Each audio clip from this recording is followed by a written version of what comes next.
Thank you, and good morning, everybody. It's a real pleasure to have you join us today for this Caring for Climate session. Dear Excellencies, business leaders, and distinguished guests, welcome to Caring for Climate. And I'd like to kick off by thanking our partners, the UNFCCC and the UN Environment Programme, UNEP, for their continued commitment to this vital collaboration. I'd like to thank each one of you also for participating today. We all know too well that the triple planetary crisis of climate change, biodiversity loss, and pollution cannot be contained by boundaries. We're united across regions, as is represented within this room, and by sectors across this same threat. But we also must remain united in the solutions. We must listen to the trailblazers, develop new partnerships, find innovative ways to disrupt the status quo if we hope to achieve a more sustainable and resilient future. I think the tone that's been set at this COP in terms of the kickoff, the high ambition, the real calls for partnerships and for collaboration, and the need to really focus on the agenda ahead is truly important. With this, I'd like to hand over to my dear friend, Selwyn Hart, who's a Special Advisor to the Secretary General on Climate Action and Just Transition, to share his thoughts and reflections. Selwyn, thank you for making the time. Much, Sandra, and good morning to all of you. It's certainly a pleasure to join you once again and to see so many familiar faces and friends. And this is a consequential COP, and all of you would have heard the remarks of the Secretary General at the opening a few days ago, as well as many of the interventions from heads of state and government over the course of the last 2 days or so. And 8 years after the Paris Agreement, we're clearly off track. Some progress, excellent progress, has been made. I always say that going into Paris, we were on a 4-degree trajectory. We're at 3 degrees based on current policies, which is nothing to celebrate. But the Paris Agreement has been an instrument that has mobilized unprecedented levels of action around climate change. The reality is it's working, but it's clearly not working fast enough. And this COP really has to be a COP that delivers a major surge in ambition so that we can accelerate progress towards the goals of the Paris Agreement. And it must also address many of the climate justice issues, as we know the consequences of the impacts of the climate crisis. We also know that momentum continues to build around net zero commitments and voluntary initiatives, and this COP continues to accelerate this effort. We've seen the launch of many initiatives, many new and exciting commitments have been made. But it also, and I'll be very frank with you. Here's what I found. Sorry, my Apple Watch.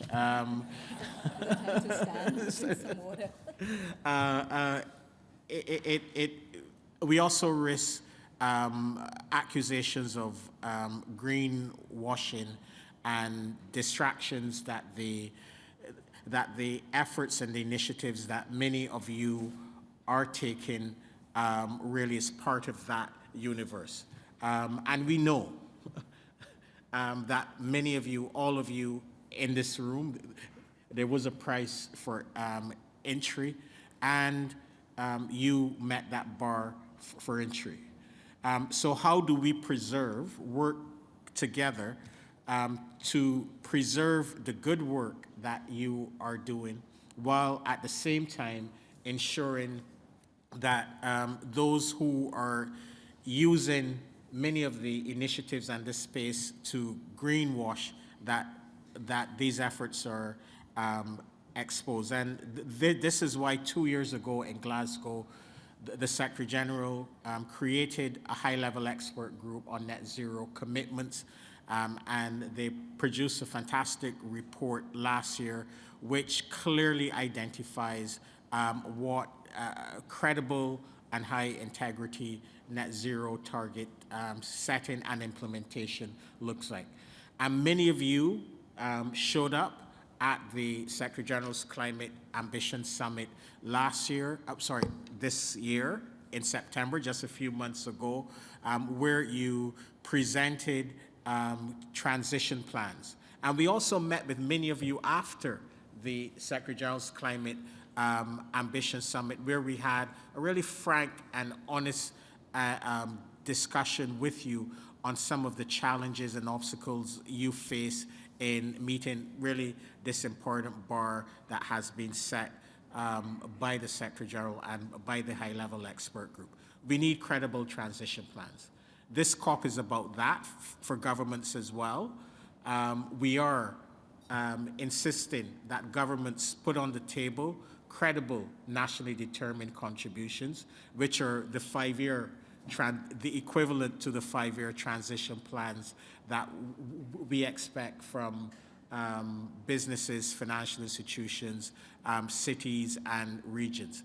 It is absolutely essential, and we've said this over and over again, that governments use their policy and regulatory tools to provide you with the certainty and predictability you desperately need to be even more ambitious. And we need to move from voluntary target setting, voluntary transition plans, to really mandatory regulatory transition plans. So my asks to you are very simple. Move as fast as you can to implementing the recommendations of the Secretary General's high-level expert group on net zero commitments. The next 2 years will be absolutely critical. We hope that we get a very strong mandate coming, and my very good friend Thomas has, Ambassador Christensen, sorry, has responsibility for delivering a high ambition global stocktake. That global stocktake provides absolute clarity and sets the expectations for on the quality and ambition level of the next round of NDCs, as well as provides governments with the policy and regulatory toolkit that they need to raise ambition. So we will need you to lobby and be advocates within your own countries or the countries that you operate in for the highest level of ambition from national governments. Push them to set high ambition nationally determined contributions that cover the whole of the economy, nationally determined contributions that cover all greenhouse gas emissions, nationally determined contributions that are fully aligned with the 1.5 degree goal of the Paris Agreement.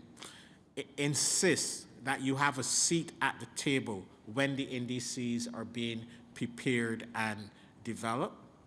It will be a very rigorous and robust 2-year process. Insist that you have a seat at the table when these NDCs are being developed over the course of the next 2 years. Secondly, I also want you to work with governments on the detailed tools, policies that you need, that you absolutely need to increase or provide you with the policy and regulatory certainty that you need to make the investments, absolute investments that you need to be in line with the goals of the Paris Agreement. And finally, implement HLAG, get those transition plans in place, the transition plans that follow the guidelines within the HLAG report. I am 100%, well, not 100%, but very confident that we can still solve the climate crisis, extremely confident. We have all of the tools, both technological and financial, to solve this crisis. It will be an extremely heavy lift. It will require political will, but more importantly, it will require collaboration and cooperation across national governments, but more importantly, governments working with you, economic and financial actors, but also corporate actors as well. So I look forward again to checking in with you at COP29 and over the course of 2024. We're always here to help and support you. Sandra is our leader. She tells us what to do, but we really want to help and support you over the course of the next 2 years as we move towards convergence between what national governments are doing and what you need to do to keep the goals of the Paris Agreement alive. And let me apologize, I have to rush off, but I'll be here for 2 weeks, so anyone who's here over the course of the next 2 weeks, please feel free to have a chat with us to see how we can be more helpful to your cause. Thank you.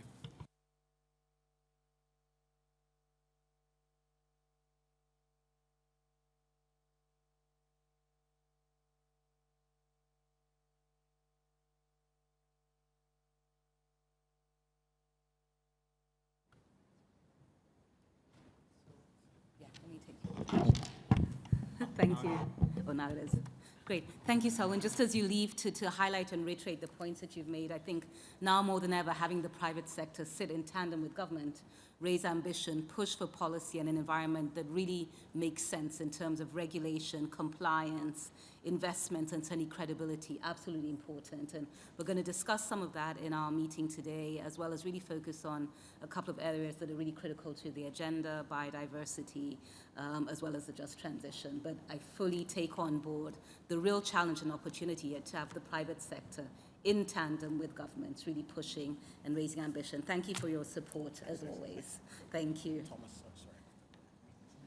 Thank you. And leading on from Selwyn's comments about the global stocktake, I'd like to just take the opportunity to invite Ambassador Thomas Christensen to speak about the global stocktake. Politically, this is being facilitated by Denmark and South Africa and really aimed at raising ambition, given where we stand on climate and climate ambition. So, Ambassador Thomas, please, I'd love to hear your insights.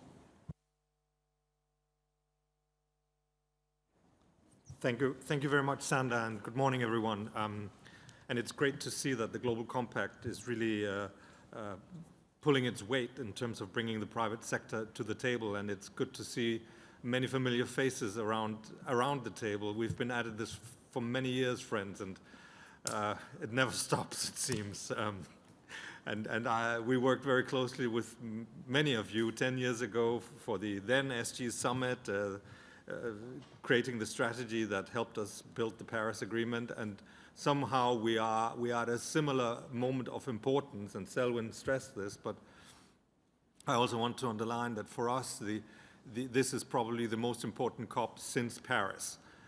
Selwyn outlined the 2 years ahead of us in terms of getting to the next round of NDCs, but before we get to that, we also need then to get the decision that actually gives the mandate to do this, and that's where we need your voice to weigh in over the next 2 weeks to create that balanced outcome that opens that policy space for making that happen. And the global stocktake is the ambition mechanism in the Paris Agreement, and it has to take into account both the gaps in terms of reaching the 1.5-degree goal on ambition, but also on adaptation and on finance. And we have to assess the gaps, but then also to come up with recommendations, with the pathways forward on how to fill them. And let me just address the elephant in the room, which is fossil phase out, which will be the most complicated question on the mitigation agenda. And we've had a great announcement yesterday of the renewables, tripling of renewables target, the doubling of efficiency. Many governments signed on, many other actors support this. But that is the yin to the fossil phase out yang. And as a country that has taken the decision to phase out our fossil fuel production and extraction in the North Sea, I just want to stress to all of you business leaders that we are not naive, we are not crazy. We don't think that that can be done tomorrow, but we need to find the room to have a discussion about the managed transition. So the decision we have taken nationally is to set an end date for extraction and production in 2050. And that is in order to give business the timeline to change their investment pattern and to have that phase-out discussion and to give the policy certainty to business about their investments and the long-term trajectory. And we think that this COP actually needs to do the same thing at the global scale. That is a Danish position, but that's also, I think the UAE has appointed us, has asked us to take on this task, knowing that that is our position, because we've made that very, very clear. And we are leading a coalition called the Beyond Oil and Gas Alliance that has more than 20 members and is growing, and we will make a big announcement on Tuesday on new members and also support for developing countries that are oil and gas producers and want to know what their energy transition trajectory looks like. And I will just say it to all of you. To us, that is one of the missing links actually in the global discussion right now, that we're pushing for phase out, but there is no multilateral framework for this. None of the MDBs, none of the financial institutions have programs or packages that gives support or advice to governments that want to know what a managed transition looks like. And I think, Sander, this is maybe also something the Global Compact and the industry could help with, because if we need to reach that 1.5 degree target in 2050, there needs to be spaces where we actually have that conversation. And we have that conversation on coal. It's very complicated. I just come from a discussion on Indonesia and the Indonesian JETP implementation, where we had GFANZ and the banking system at the table and the G7 governments and the Indonesian government. And we need to have similar rooms for all the governments and the industries that want to know what that looks like. And we don't have that architecture yet.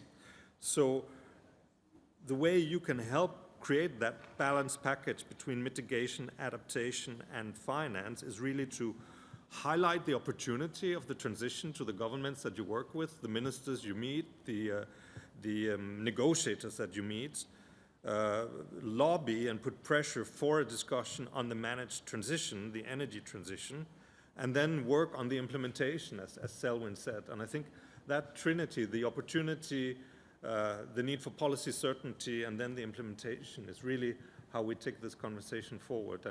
And in that sense, I think you can play a critical role in helping us get to that outcome on the balance between mitigation, adaptation, and finance, and within the mitigation between the various elements that we need to get out of this COP. Thank you very much for allowing me to take the floor, Sander.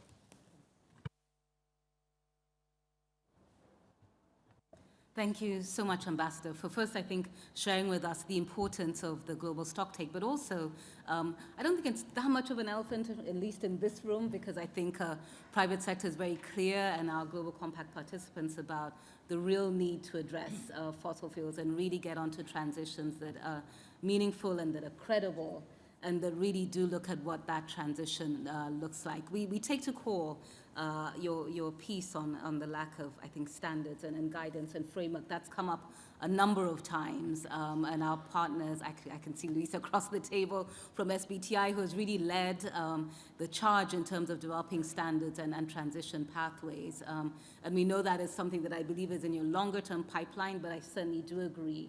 I think the biggest challenge is, it's very clear, the industry cannot both grow and say that we're phasing out and down, but also chase profitability. We can't have everything all at once. So something has to go. And I think clarity on pathways and clarity on what that guidance looks like will be absolutely essential. But thank you for the work that you're doing. And I know there's big work ahead. As you said, these are heavy lifts. As we always said, never before have we been really forewarned and forearmed.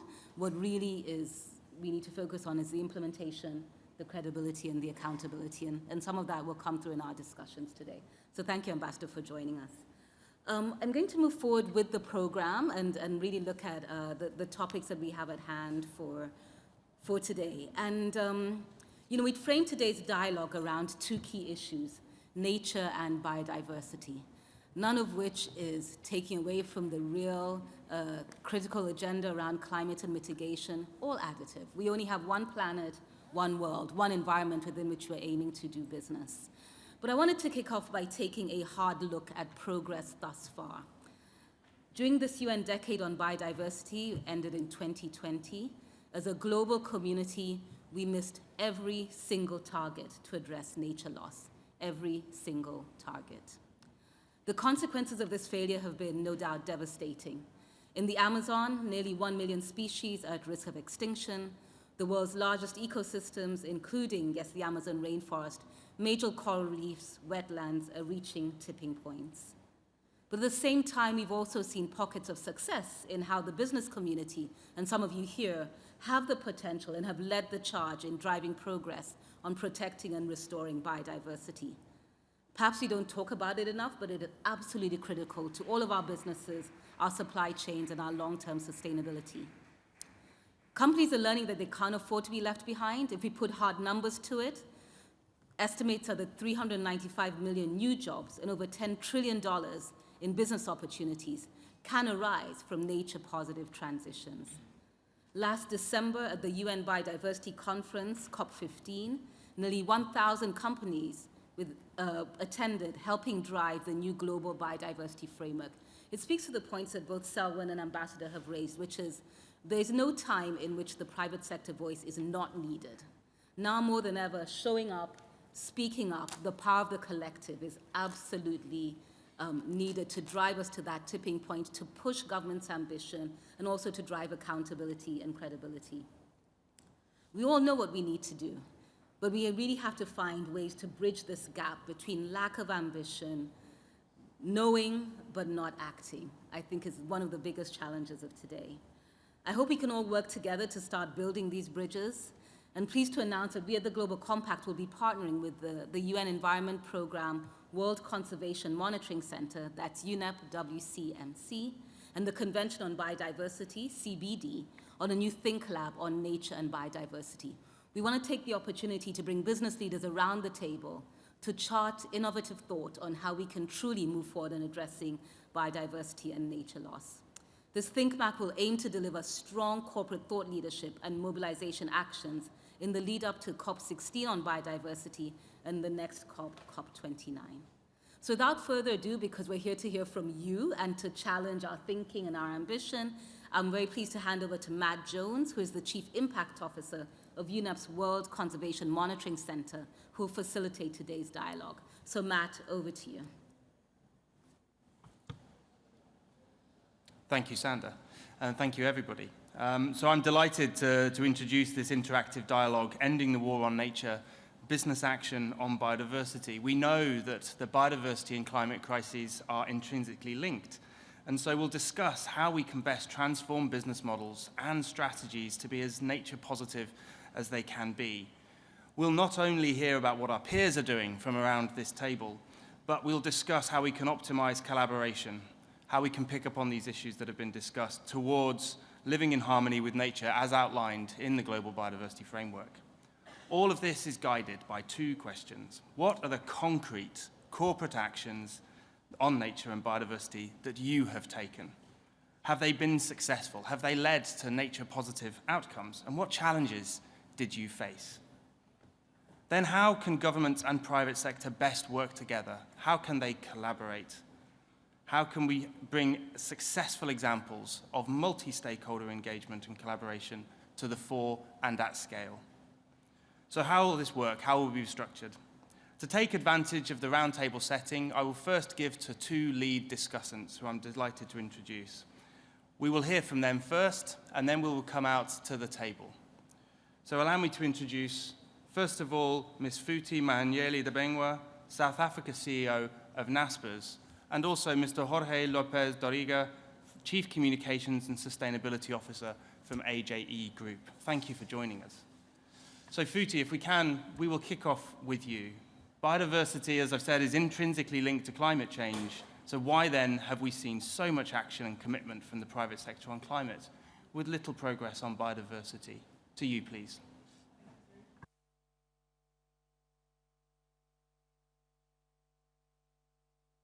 Can you open 54, please?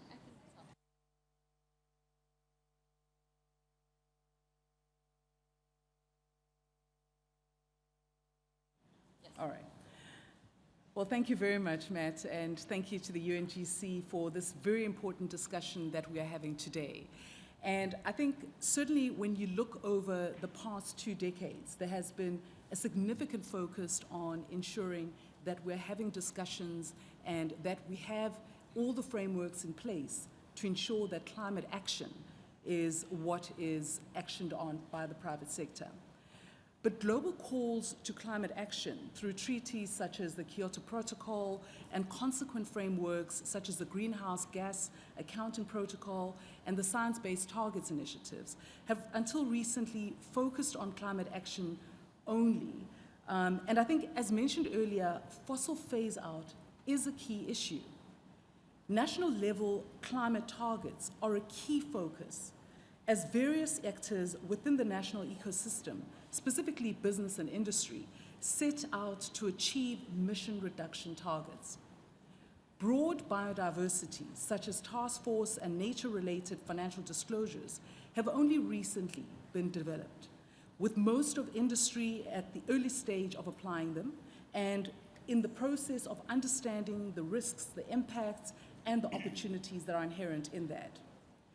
This year, we saw the Global Agreement on Biodiversity Protection, the 30x30 Pledge. And this is where 200 countries have undertaken to ensuring that 30% of our natural habitat is protected by 2030.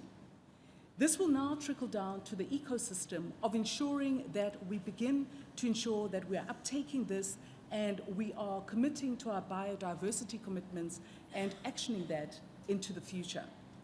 That said, it is important to highlight the possibility of the inherent tensions that can come out of both climate action and the protection of biodiversity. And these are issues that will need careful consideration in the realization of both climate action and biodiversity targets. For example, for vast renewable energy power stations to be in place to transition to low carbon energy generation, the installation of this infrastructure will have a negative impact on local biodiversity, such as migrating birds and, in the case of offshore wind farms. So as the private sector, it starts really an issue of internalization and mapping out the biodiversity footprint and correlating this impact to our climate actions.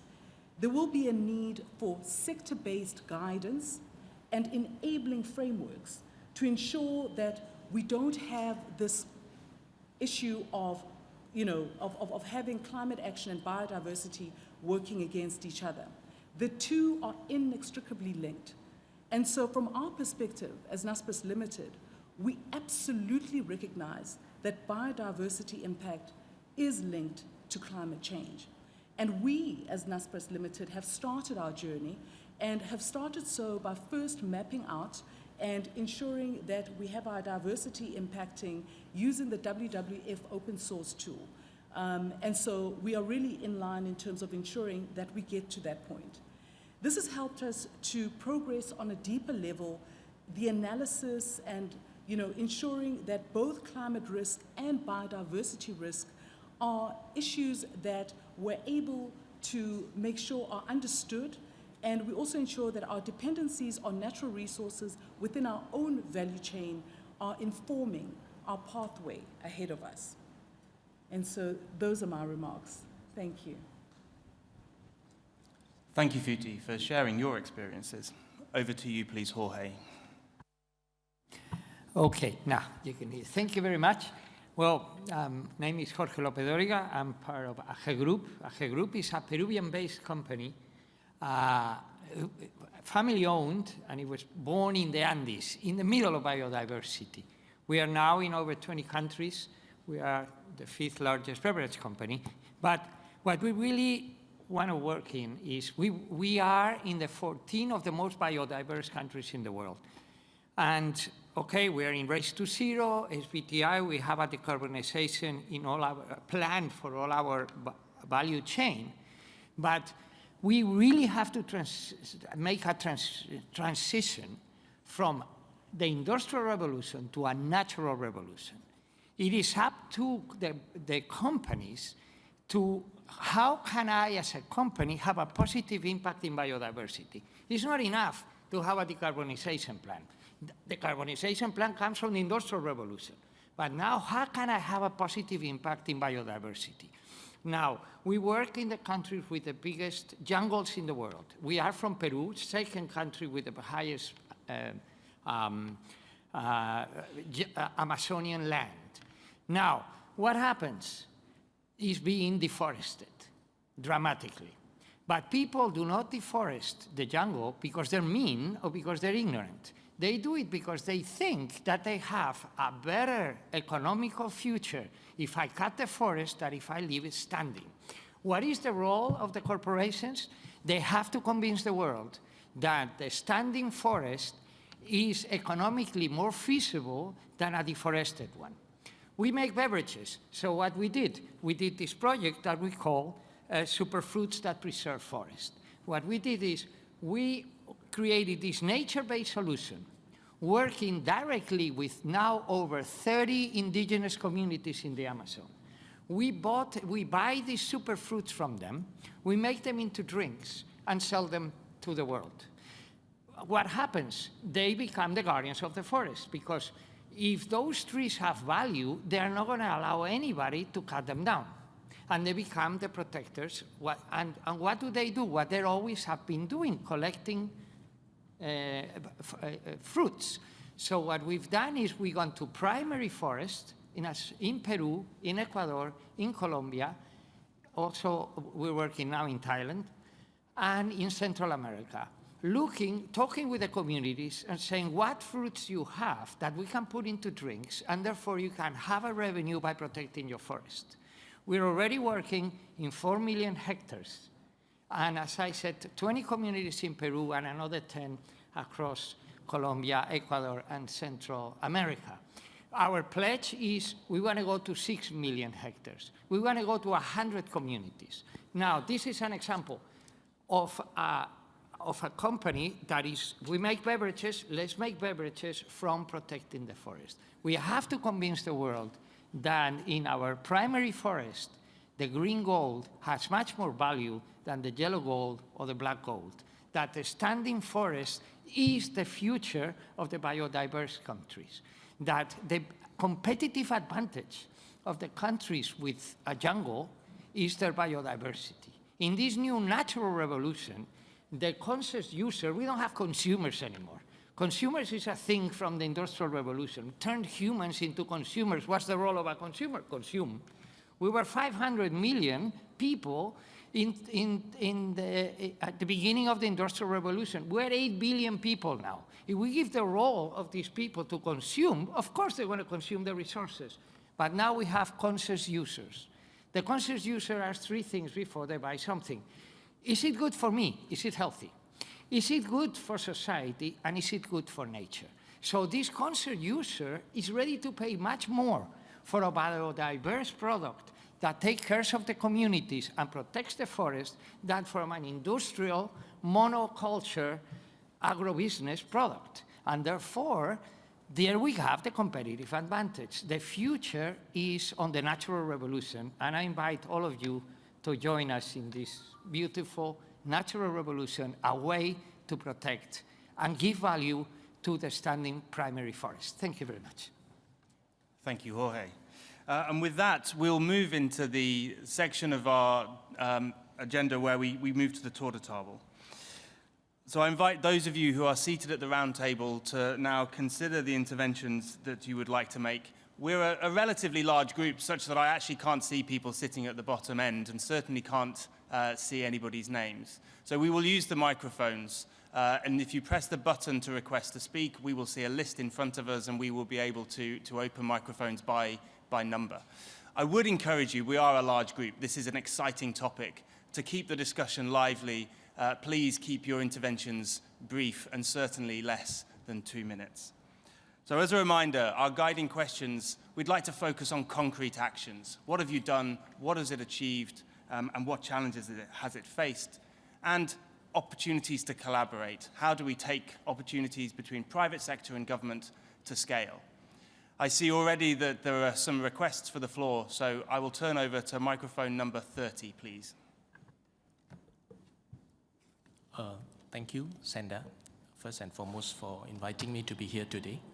So, I'm Gabriel from Guava. We are headquartered in Singapore, and we have a global network in more than 25 countries around the world. So Guava, we work with the world's largest hospitality chains, airlines, and cruise liners in the area of sustainable gas amenities. Last year, we were recognized as the Global SDG Pioneer for Circular Economy. And beginning of this year, we are the first in our industry to have our targets validated by SBTi. So we see that our pioneering business model as a way to enable and help the world's largest hospitality chains to really scale their impact globally. And we support the transition to net zero by enabling conservation efforts on a global scale. So for a lot of our customers, which are very, very large organizations, sometimes for them to move away or to adopt a certain initiative takes a very, very long time because they have a lot of global HQs around the world. There are so many key decision makers that has to agree if they were to do something. So we see our role as a partner to really enable our customers to make it very easy and seamless for them to adapt and to adopt solutions that will actually promote and restore nature and support biodiversity. And something that we are doing right now is that we are building a global network whereby we partner with governments as well as nonprofits from around the world to support conservation efforts. And not just that, we are also currently building a network of global recycling partners. And that means any global hotel chains, any airlines in the world, any cruise lines where you have huge waste being generated from your operations, we can actually link you up to our partners in different countries that will make it very, very easy for them to adopt recycling. And then apart from that, we are also developing a network of social impact partners. These are social enterprises as well as non-profit organizations, whereby we see that they can actually come and complement our customers in terms of doing good on the social side of things. So from our perspective, we feel that a smaller organization like ours can play an active role in enabling global actions, simply because we are more agile and we are also able to take decisions and steps much faster and much quicker compared to larger organizations. But having said that, we also always look at the interests of the different stakeholders. For example, we also have to understand what the governments in different countries are trying to do, and we need to align our efforts towards that government directives. Thank you. Thank you. So I'll also, I forgot to invite you all to give your name when you make your very brief intervention, so please also to follow that instruction. Thank you. I'll hand the microphone to number 4. Hello. My name is Amr Nader. I'm the CEO and co-founder of Cube & Co. We are a consultancy. We are handling 8% of the emissions in the world. We are dealing with cement. And deforestation, one of the main reasons is population increase and development. So without cement, people will turn over to wood again. So deforestation must be supported by industries that are currently happening now, with solutions that are happening now if we want to stay on the 1.5 trajectory today. Because the other solutions, the other nature-based building material solutions, will come into force after 2030 and maybe after 2050 on the scale that countries with more than 5 million people are looking at. And those are a lot of countries in the world, and mostly in areas where forests exist. So if we do not support the heavy industries that are producing the real strategic material of the world to produce their products today and in the coming 10, 15 years in a sustainable manner, we will not help biodiversity and deforestation.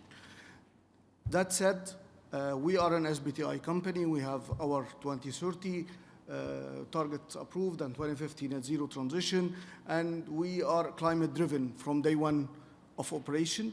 We are dealing with a very highly emittive sector, and talking about the elephant in the room, we are one of the major users of fossil fuels. And the only way for cement and steel to move out from fossil fuel is the availability of an alternative, because the availability of the alternative materials will take a hell of a lot of time. So the alternative currently is green power, so we highly welcome the movement to renewable. And what's usually overlooked and is highly supporting to the countries that have deforestation risks is waste management, is moving to resource recovery. We used to call it resource recovery. This is WBCSD 1998. We used to call it resource recovery. So we need to go back to resource recovery. We need to go back to the targets of using 85% alternative fuel. This is what is going to phase out most of the fossil fuel, and it's doable. Thank you very much. Thank you. And I see my list is growing already, so I'll move to number 16, please. Well, thank you so much. My name is Luis Amaral. I'm the CEO for the Science Based Targets Initiative. And I'm very, very happy to be here and having this discussion, especially because I spend most of my professional life working on protecting forests and biodiversity. Either working on the financial sector, financing good practices for sustainable agriculture, or developing satellite monitoring systems. That has been my life for 15 years in the country that I come from. But you're absolutely right. Now we are in this intersection between climate crisis and biodiversity crisis, and they're absolutely interlinked. So I just wanted to send 3 messages. So what are the 3 things that we think need to happen, how we're dealing with them to kind of promote and tackle that problem? So the first one, I think some have already interacted, which is integration. We need to bring integration between the agendas of those 2 sectors, and we have done so at the Science Based Targets Initiative. Last year, we published our first FLAG guidance, Forest, Land, and Agricultural Guidance, which for the first time brought not only carbon issues within our standards, but also biodiversity issues, for example, criteria relating to deforestation. We need to do more, and we continue to work with our partners that are working in this sector to bring more and more integration. The second point is leveraging supply chains. The agricultural production value of the 2 states in Brazil with the highest deforestation rates is about $50 billion a year. That's half of the overall climate finance promised in Paris.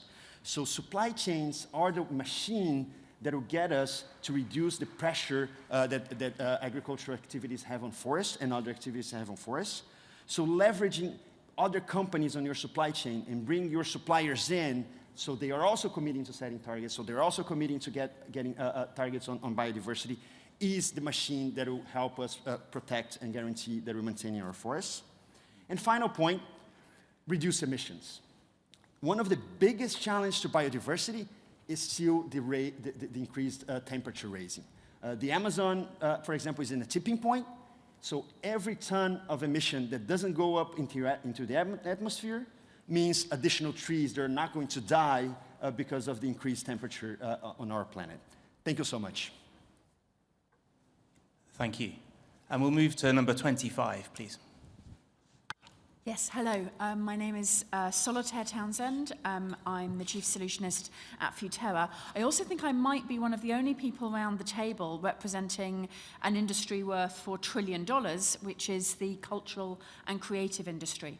And there's a huge role for the cultural and creative industry in this biodiversity fight. Many of us will have come to our passion and interest in biodiversity and nature through watching documentaries from people such as David Attenborough and others, which have a huge impact on people's willingness and desire to act. In fact, we have a pavilion here at COP on storytelling for action, trying to activate these industries.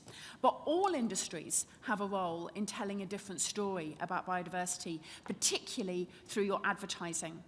And our ability to feel love, to feel awe, to feel inspiration at the natural world can be generated through advertising. And I really recommend an initiative called the Lions Share.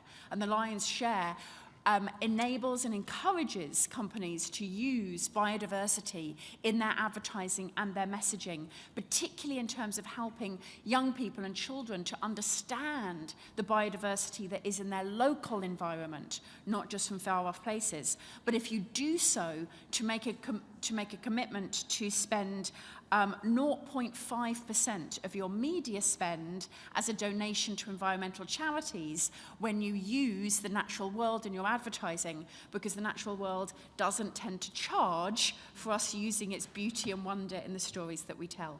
So as we take action on the footprint on biodiversity, please also remember the brain print of the stories that you tell. Excellent. Thank you very much. We'll move to number 2, please.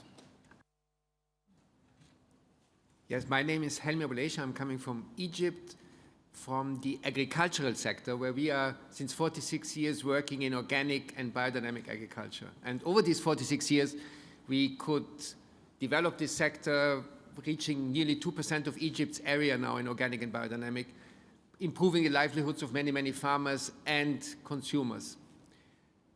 How is this connected to this question? Now, just a few years ago, we recognized that we do not only produce better food and healthier food, but we also produce a lot of ecosystem services.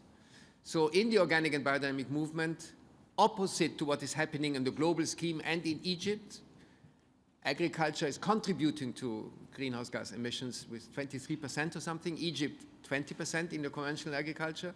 Our farmers sequester in their soils, in their trees, or avoid the emittance in their compost making and so on. So we can be part of the solution of climate change. And at the same time, agriculture is the biggest impact on biodiversity loss everywhere in the world. Our farmers can protect biodiversity, can improve biodiversity by just moving to organic and biodynamic. What we need to make this relevant for system change in the agricultural sector, improving climate, improving biodiversity, but above all, improving food and livelihood of farmers, is support and honoring the ecosystem services of these farmers. And for this, we need a functioning voluntary carbon market, giving access to farmers to really be honored for their service. We need the mandatory market to open up for the agricultural sector as being a big part of the solution. And of course, we need also a kind of an honoring of their biodiversity services. So we need biodiversity credits which are also monetizable, so that these farmers who are climate heroes, biodiversity heroes, get a return for their service. Thank you. And a reminder, if you would like to intervene, please press the button on your microphone, which will turn it green to say that I can see on the screen in front of me. I will ask now for 44, please. Thank you. My name is Gerwin Haverkamp from the World Benchmark Alliance, and I thank Sanda and the team for bringing us all together here. And it's inspiring to hear a lot of the leaders today. And I would like to say, as the World Benchmark Alliance, what we do is we assess the most influential companies on aspects like nature and biodiversity. And I think it's helpful to highlight a couple of things here. And one thing is that there is an incredible amount of leadership shown, but I want to highlight how small that group of companies is compared to the long tail of companies that are not getting on board with this agenda. So if we're talking about nature and biodiversity, we see that there's about 5% of companies that assess their impacts on nature and are taking credible actions to deal with that. But if we look at industries like mining, agriculture, the long tail of companies that are doing nothing or not consequential enough is very, very big. So if we talk about this, as was mentioned earlier, about this being a consequential COP, then we also need to work on mechanisms about how we make the impact that companies have on climate and nature consequential to the success of business. Because I think one of the most fundamental things that we can do to drive leadership is to make sure that there are consequences for those that are lagging behind. And we currently live in an economic system where those consequences are simply not strong enough. And I think it is, and if we think about ways of how we can strengthen corporate accountability, I think it's really, there's a great role that the UN can play. Sander, you mentioned clarity. The amount of, business needs absolute clarity about what is expected from them and where the responsibility lies. And I think this is where the UN can play a massive role. And it is then up to member states, it's up to regulators, it's up to the investment community, simply all of those with influence over companies, to make sure that those that are living up to that responsibility are rewarded and that there are consequences for those that are lagging behind. I would like to bring in that reality because it is super inspiring to hear the stories today here, to see it from leaders, but I just want to remind us that from the data, how small that group is compared to the universe and how far away the performance is removed from those other companies. Thank you. Thank you. We're coming towards the end of our session. I have a list of about 6 people, so we'll try to get through. If we can go to 34, please. Thank you very much. My name is Jon Jonsen, and I'm the CEO of a Danish pension fund. We have invested in the green transformation for more than a decade, and about 15% of our assets is now invested in solar and wind. And one of the reasons for that working out is that it's measurable. We can actually measure what is the carbon emission from given companies. And I think if pension funds, which has enormous money to invest, is to invest also in nature and biodiversity, we need measurements and methodologies to do and measure these companies so we can invest in them and show our members that we do a good job for the world here, investing in companies that do something for biodiversity and nature. I think that's very important. And let me also thank you for having this session. I think it's a very important topic, and it's something that's among the Nordic investors is something that is being even more important now than ever. Thank you. Thank you. And to 26, please. Thank you very much. And I'd like to appreciate Sander and the UNGC team for really putting this together. My name is Mike Okorafor, and I'm the Chief Sustainability Officer for McCormick & Company. For those of you that don't know, McCormick is the king of herbs and spices, put it that way. It's that simple. And everything we do relies on nature and on farming communities. And so the way we set out to do this, just to tell you what we've done, is we embedded the entire strategy of really nature and biodiversity and community resilience in a strategy we called purpose-led performance. And that means that everything we do is about taking care of our supply chain. And that supply chain is in those farming communities. And so two examples I want to share with you is one that is rooted on a simple African proverb, and that is, if you want to go fast, go alone, but if you want to go far, go together. And so for us, if you have to create an enduring supply chain, you have to start with collaboration. So about 2.5 years ago, we, along with PepsiCo and Mars, convened what we call Supplier Leadership on Climate Transition. We recognize that most of our people that supply to us supply to some of the other companies, but they don't have a strategy. Some of them don't even believe in science-based. So the first thing we did was to engage with a company, Guidehouse, to start training them. We funded those. So you have to make an investment upfront to really drive change. And today, we have 24 CPG companies that have joined. And we have over 700 suppliers. And by the way, the guy from Egypt, we have a supplier from Egypt that is there. We are helping them, paying for them to get to know what it means to have science-based target.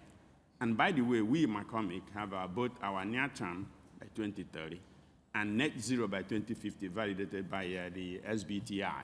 And so that's leadership as we go there. So this is driving collective action, and that's how we can make impact, meaningful impact. Second example I want to tell you, talk about the farming community, because we rely on those. Most of you know that most of the natural vanilla that we all use every day most of it comes from one single country. It's called Madagascar. And they are prone to cyclones, to all kinds of things. You want to talk about climate impact? And so when you are sourcing from such a community, there is a big responsibility for you to teach them and take them along. And that's exactly what we've done. in the Sava region, in the Mawan-Setra region, and Dapa region in Madagascar, where vanilla grows. And so what we've done is teach them to move away from the old practices of slash and burn to regenerative practices. Vanilla is an orchid. It requires a host tree when you plant it. So these people don't have to disrupt the soil to plant an orchid, a vanilla. And then you plant a host tree. The best natural carbon sink is that. So such actions is leading to stable communities, stable livelihood. By the way, the yield is higher. And we commit to taking them to a premium.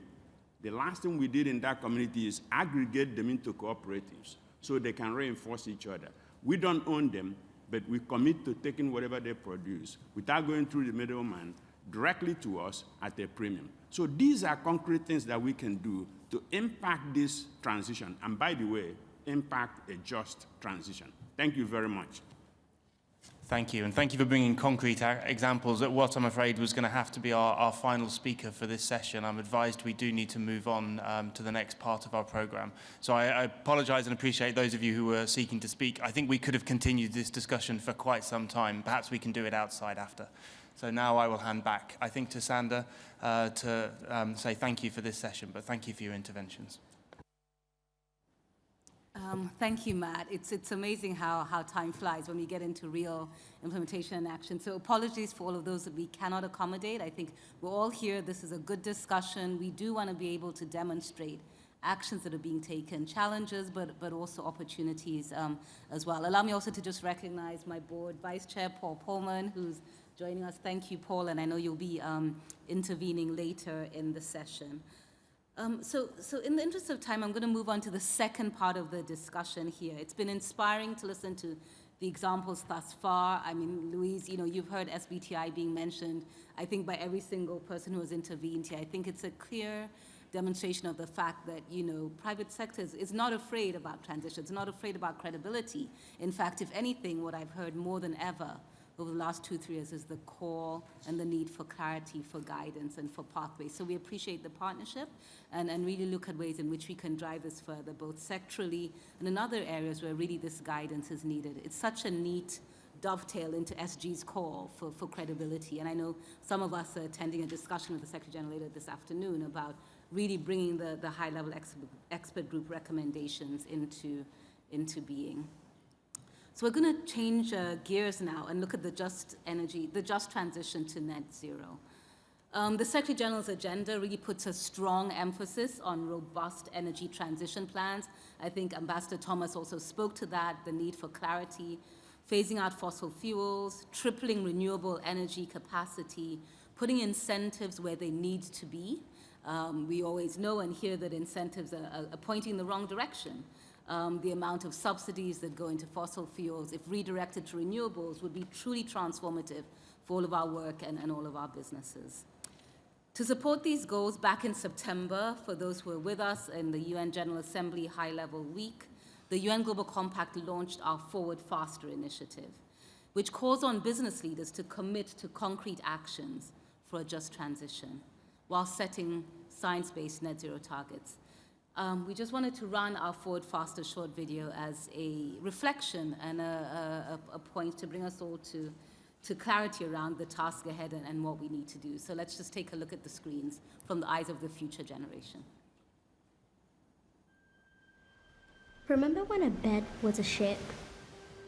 A stick was a magic wand? A piece of paper was a plane? We all start with big imaginations. But somewhere along the line, we lose sight of how important they are. With so many conflicting priorities, imagination can feel like one more thing company leaders can't afford to spend time on. When the truth is, you can't afford not to. Because right now, global emissions are at their highest level in human history and continue to rise. If this doesn't change fast, the impact on companies will be huge. Now is the time to imagine the possibilities that will come from taking action on climate. Imagine if your supply chain supported local communities. Imagine saving costs by lowering your emissions. Imagine being a company people love for the impact you make. Forward Faster is here to help make your imagination a reality.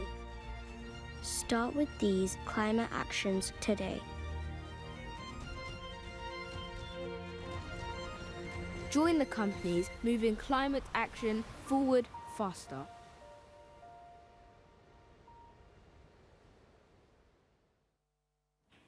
So I know many of you in the room have already joined Forward Faster, are making commitments to SBTI, but as been said actually by my colleague from World Benchmarking Alliance, there's not enough of us out there.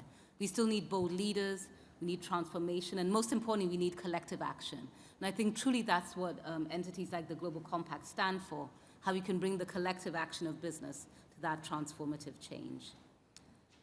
And I hope many more of you will join us in not only imagining a better future, but creating that better future.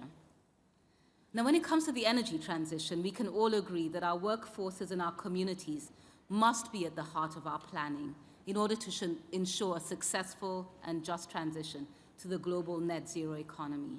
But how to do this in practice?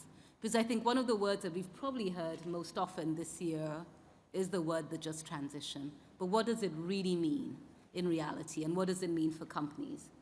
So I'm delighted to give the floor to my dear colleague, Reeves Kilgard from the ILO, the International Labour Organization, to guide us through our second dialogue and to exchange our experiences on the just energy transition.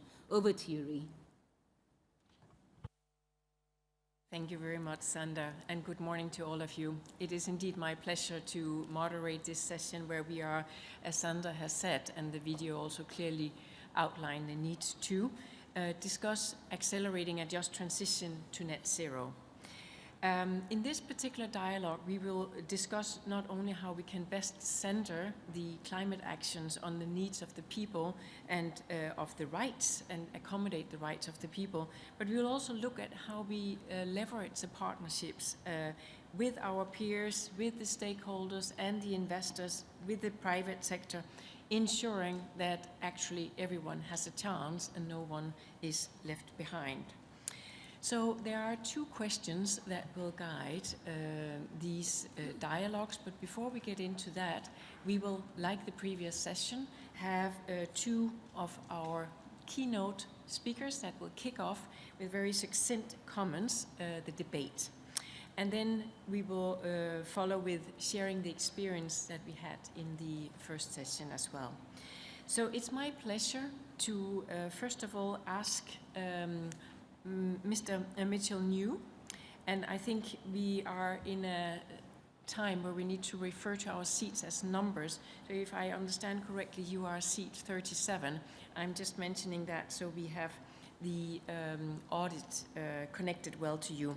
But Mitchell, you are the Group General Counsel and Chairman of the AIA International Group.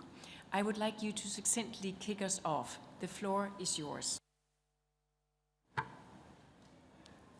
Thank you very much. It's a wonderful opportunity for me to be here, and I've already had a chance to exchange face-to-face with people who have only been a small box on a screen for me for the last few years, so it's very encouraging to be here. Asking a lawyer to be succinct is a challenge, so I'll do my best. Really what I want to talk about on this subject really is commitment, and it's a word that is thrown around a great deal in the context of ESG generally and certainly in our net zero commitments more generally. What it means to us is first of all a commitment of the entire organization. As a life insurance group, we are not an especially carbon intensive business, but we are a capital intensive business, and that gives us an enormous opportunity in the markets in which we operate, which is really Asia exclusively. And that's where we invest. It gives us an opportunity for impact. So committing from what we have and committing the entire organization. Early on in the dialogue that we had in our organization, it was clear that our investment function would very much lead our ability to impact. In fact, it was the overwhelming majority of our focus. But it was also very clear from the beginning that our board of directors was demanding that ESG was not something for one part of the organization or for people to do on the side, but that the entire organization had to do what it could in the context of its responsibilities. And so it's really been a commitment to integrate our environmental awareness into all that we do. Second, it's a commitment to genuine action. I'm very pleased and proud of the fact that we recently had our SBTI targets confirmed, and we are now being publicly measured by that. But that was the culmination of many years of action. In fact, we exited our direct exposure, equity, and fixed income to coal more than 2 years ago, and well in advance of our SBTI commitments.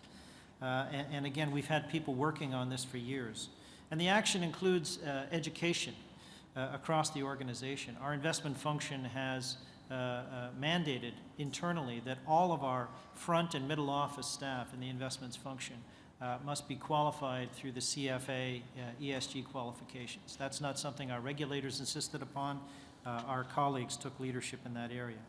And that's led us to a commitment to accountability.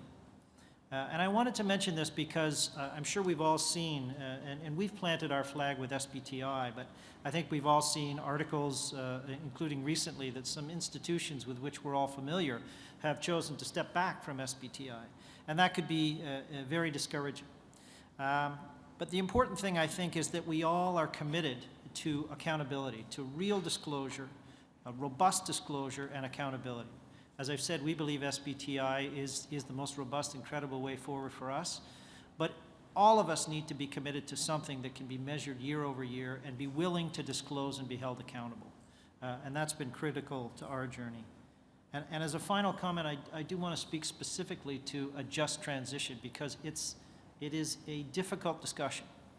We are, and have been for generations, the largest life insurance company in Thailand, for example, and we are one of the largest private holders, in fact, I think we are the largest, of government debt, which means that we finance all kinds of infrastructure, education, public utilities, and so on. It's the nature of our business to invest this way.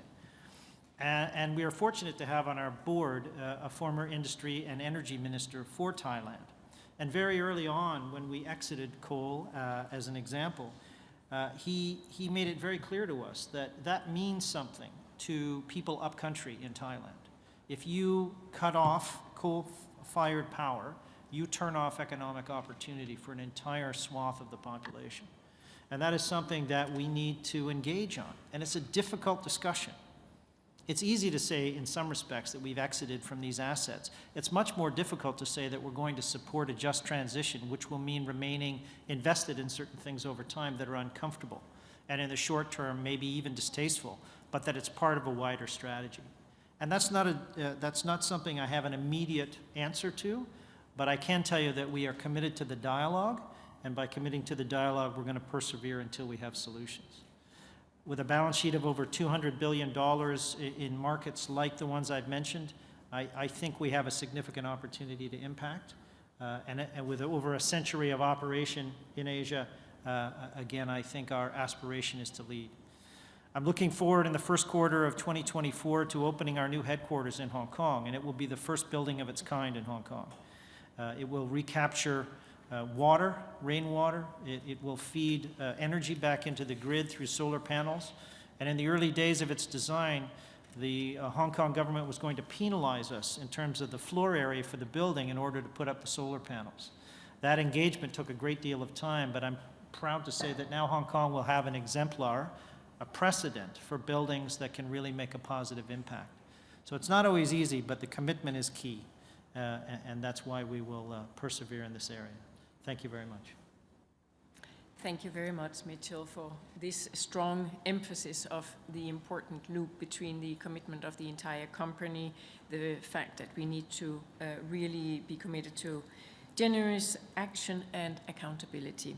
I would like our second lead discussant to also come with key words and as succinct as possible. And I'm happy to now introduce Jean-Pascal Tricoire, Chairman of the Schneider Electric. The floor is yours, please. And this is Tier 24. Thank you. Thank you. Well, I'd like to build on the comments of Mitchell. And actually, Mitchell, I also hope that Schneider will be closely associated to your headquarters in Hong Kong, where I reside also.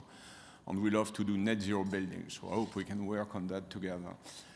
I'd like us to think about the role of our companies in this energy transition, and I would like us also to realize the magnitude of the challenge we are facing, because here today we are speaking about just energy transition, and of course we are between converters, and we're going to speak about carbon emissions and climate change.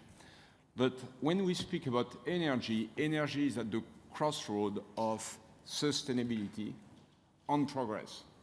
And anybody who's lived in countries where there is no access to energy knows that access to energy is your first passport to a decent life, to emancipation, to education, to development.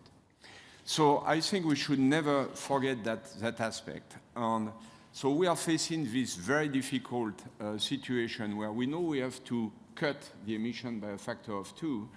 At the same time, we need to bring energy to 3 more billion people on Earth in the next coming 30 years. So we are supplying today energy to roughly 7 billion people. We have to add 50% in the next coming 30%, and at the same time reduce the emissions by a factor of 50%. And let's not forget that climate change is all about emission, and emission is all about energy. If we solve the problem of energy, then we solve the problem of climate change. So what we are doing today doesn't work. If you look at the business as we drive it today, it really doesn't work. As we are here at the Global Compact, and we are companies are normally good at doing change management. We love to big, hairy problems. We have human capabilities, financial capabilities, scale to embrace innovation and to change things. But what we are facing here is really not business as usual, and we need to think differently. So here we have a tale of 2 worlds. There is a developed world where cities are built, things are built, and today this developed world is not net zero. I'm going to take one example, Europe. 75% of the buildings are not net zero compliant. Today, Europe at best every year is retrofitting 0.2% to 0.5% of its building. Want to be net zero is going to take us 150 years to 300 years, which is not compatible with my life expectancy, and it's not compatible with the objectives of Europe, as you all realize, where we want to be net zero in the next 30 years. So we are speaking here, but today the plan, the intention, and the execution are completely disconnected. Then there is the developing world, and where the biggest part of the population of the next 30 years will be born. And if you take a very simple 2 continents, India and Africa, if you look at the next coming 30 years, they will build to accommodate all the new people and to develop all the new people as many buildings as there is today in the existing China and the existing Europe. So here, what we have to make sure is that we build from the beginning as close as possible to net zero. And this is not what we are doing today. So we are facing 2 big disconnections. So let's rewind and let's refocus on our companies. In the developed world, we need to retrofit 10 times faster than what we are doing today. And in the developing world, we have to build right from the beginning, and all the forces, because climate change is a common challenge, have to be put together so that we face this issue. So I'm just saying that here what we need is a radical change in the way we do things. It's not doing a bit better the way we are doing today. It's really changing very radically the things. We can measure everything. We can measure our emissions. We can measure our carbon footprint. It won't change the fact that we have to embrace innovation. And there, our companies have a major role to play, because we can, with SBTi, take trajectories which are bound in objectives, in time, and in action plans. Second, we have a role, and Global Compact is a place of this, where large companies can take along a lot of SMEs and help them to progress together, and then really spread the progress in much larger ecosystem. And I would also that we embrace the challenge on taking on board innovation, but also training all the generation of people who design cities, buildings, manufacturing, and build them in a very, very different manner. So our role to education is also essential. So I'm preaching here for realizing that a ton that we save today has 10 times more value than the ton we're going to save in the next coming 10 years, and that it's not a progressive change, it's going to be a radical change, and that companies like ours are at the core of it. Thank you so much, Pascal, Pascal, for this very sobering and realistic context setting, and also very much calling for radical change based on innovation, also with the private sector's involvement. Colleagues, I would now want to continue into opening the floor with the context set very well by our two lead discussants. The questions that we would like you to take your intervention around remain how to plan for, invest in, and also accelerate the energy transition, and how you can actually share with us your way of tracking and monitoring impact. And the second question, share with us key challenges you face and how you see it being possible to overcome them. Like before, we would like to have as many speakers as possible, so I call upon each of you to kindly limit your intervention to 2 minutes.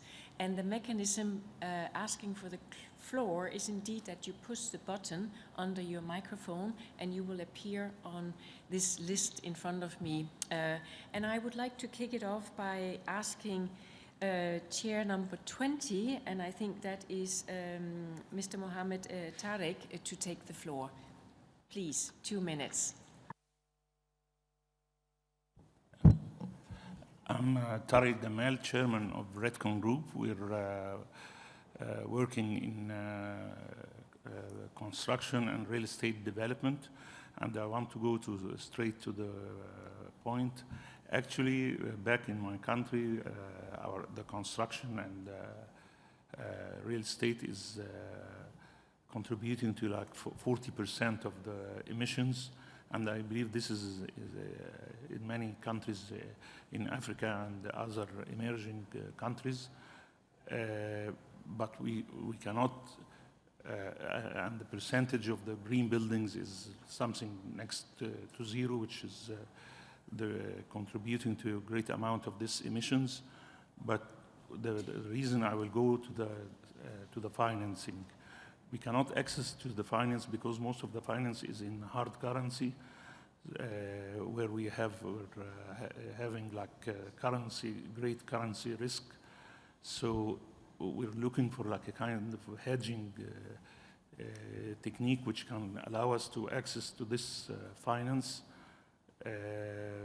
But we need like the help of everybody to work on this. We had the chance when we were in New York on the United Nations General Assembly. We visited the Center on Global Energy Policy in Columbia University, where we found a researcher who have prepared a paper to like kind of gathering like 25 emerging countries where they have this kind of diversity, so we can help on building this hedging technique. And we submitted from 2 days a policy blueprint for channeling $130 trillion private capital into Africa's sustainable business future. So I hope that we can build on this to help all of us in our countries, especially that when I was in India and New Delhi end of August attending the Business 20, they mentioned that 60% of the growth in the young population by 2050 will be in Africa. So this will be like the digital platform of the world, because we need this young and talented population to help on what's coming, like artificial intelligence and all this business outsourcing business. Thank you. Thank you very much, sir. And we have a long list of speakers that would like to come in, so I would again please plead with you to be succinct in 2 minutes intervention. I believe, do take the opportunity to introduce yourself as you take the floor. May I pass now the word to, I believe, Maria Mendelure. Please, 31. Thank you. I'll go fast. Maria Mendiluce, CEO of Women Business Coalition. So congratulations for all the companies that have SBTI. It's an incredible accomplishment. There's around 6,000 companies that have done so.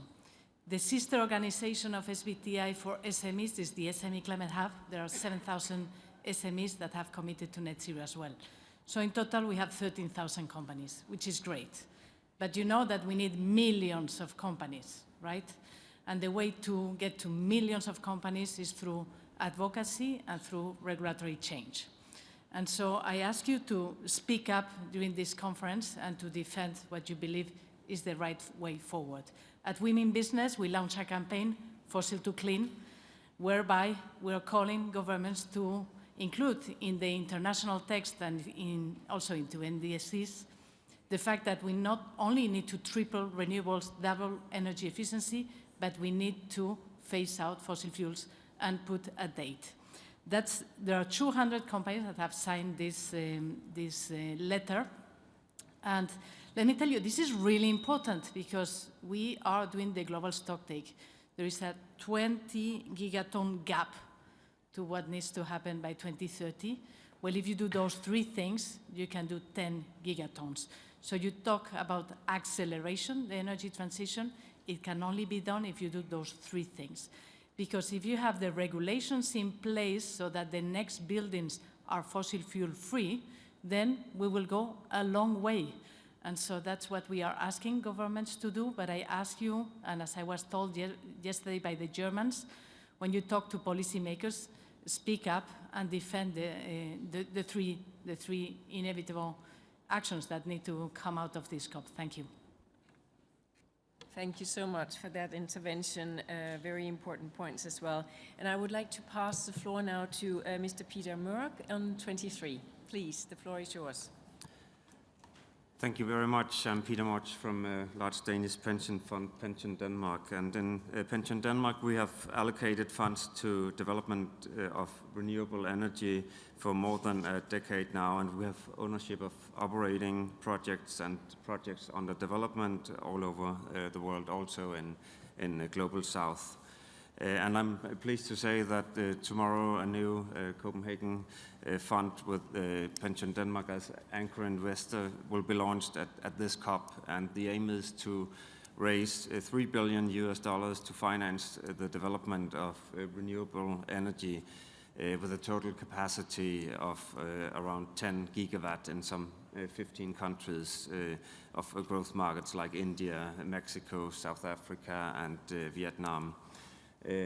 Investing in these markets is clearly associated with a high impact potential, as the impact of reducing fossil energy is larger in emerging markets, partly due to the coal-powered grids, so higher potential than in advanced economies. And this fund has the potential to crowd out pollution from power production equal to around 20 million tons of CO2 a year.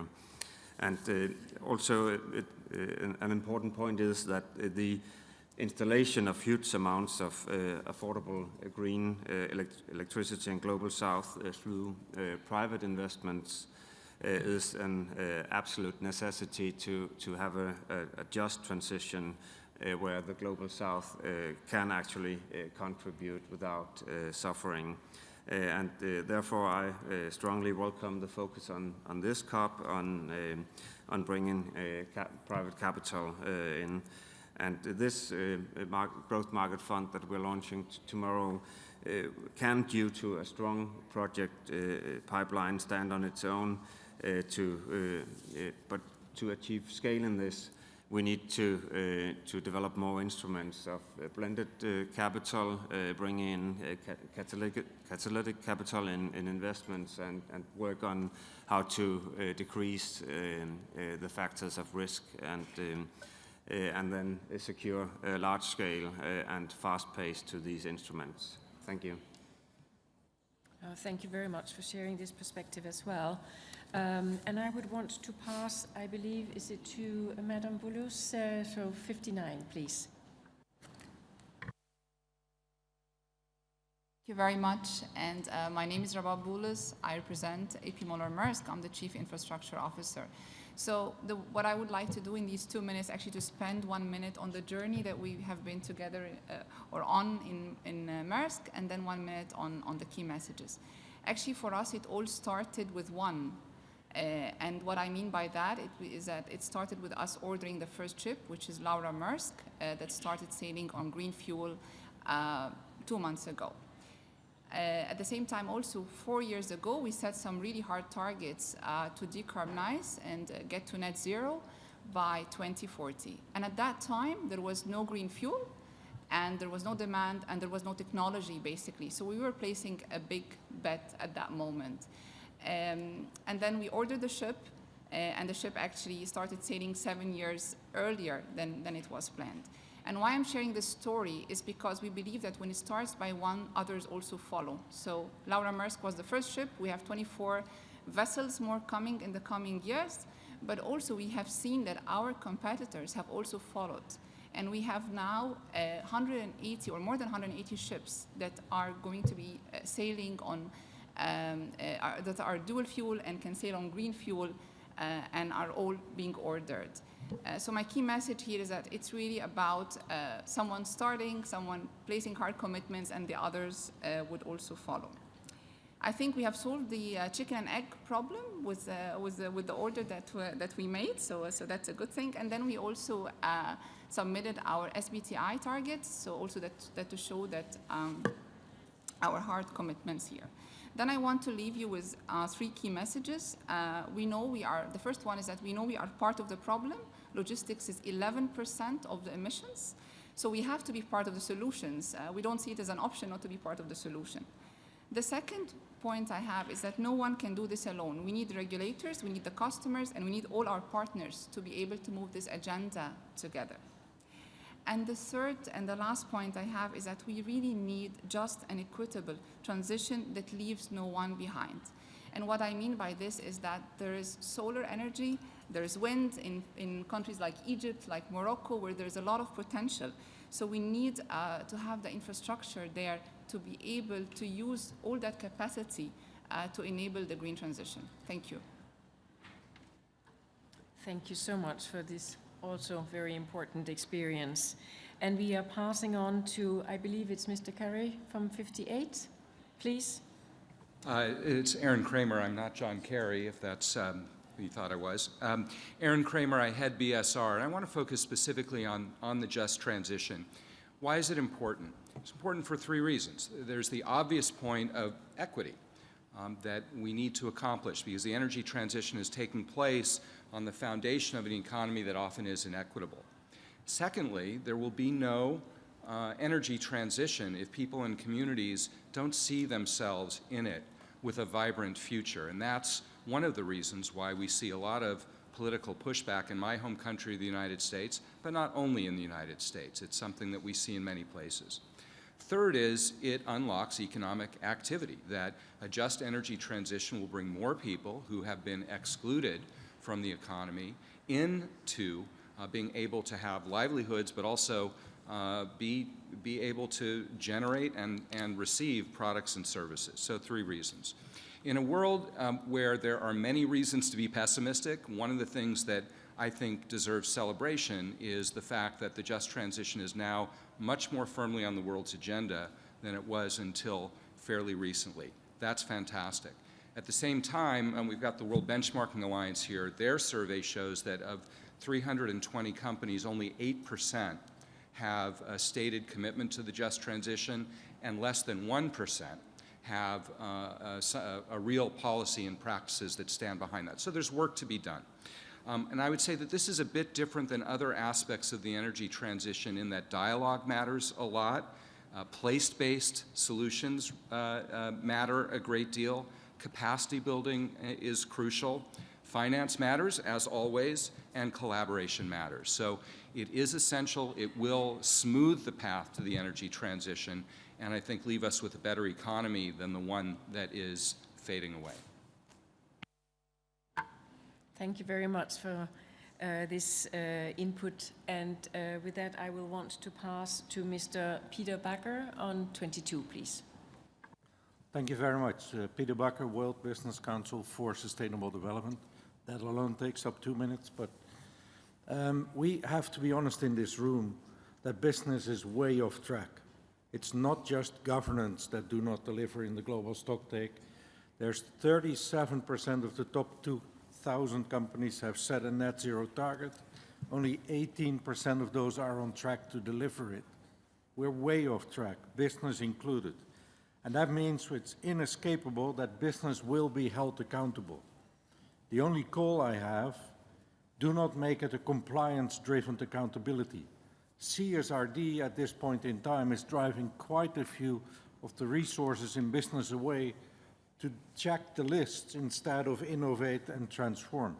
So how do we create a performance and accountability system that will actually accelerate the transformation of business, accelerate the innovation that the CFO of Schneider was calling upon? What is that system? And how can we link it into the financial markets? Because the biggest thing that is holding big business back at the moment is that capital markets give the wrong incentives. We've seen CEOs, new CEOs, pull back on sustainability commitments of their predecessors because the signals are wrong. And we do that by integrated climate-related risk and opportunities into every management process, into a decision useful information set, and into the valuation models in capital markets. And from that point of view, when you ask me what would be great success of COP28, besides the GDA and the ITA and all the many other things, is as many countries as possible make ISSB S1 and S2 the mandatory disclosure frameworks in all businesses. Thank you. Thank you so much for this call. With that, I would want to pass to Tier 8, Jara Hamouda, please. Hello, I'm Ghada Hamouda. I'm Group Chief Sustainability Officer of Qala Holdings, which is an investment holding company based in Egypt. We operate in 7 African countries in diversified industries, which gives us an incredible perspective. Energy and infrastructure is our main, but we also are in agri and food processing. And I just want to make a few headlines. One, it is critical that you have internally within a corporation, the cultural buy-in at all levels, and that starts from governance, and your board must be aligned. If the board isn't aligned and you don't have that, nothing will happen. And if you don't take it to every employee across the organization, it's not going to happen across the countries. 2, very critical, the private sector, with the lag that is happening today in investment levels that are required to accelerate the transition. We are looking at only at 70% to 60% more in investments that need to happen from the private sector in emerging markets. We lack a voice. We do not have a collective voice. And this is an incredible task, I think, on each of us sitting here to look at the sectors that we are in and to try to find a way to start to develop the narrative, as someone was talking. And it's not just for consumers, it's really each industry sector, in order for this transition to happen, needs to start to have a voice on the technological innovations that are needed, the collective innovations that are needed, the collective intelligence, how we share success stories, and how you're attracting your own financing. How do you get investors to start to come in closer with green condition financing? How do we really activate the collaboration, better collaboration? We need to move beyond the compliance. I am here, we're very compliant. We signed the pledge for net zero in 2019, the only Egyptian company to have done so at the time.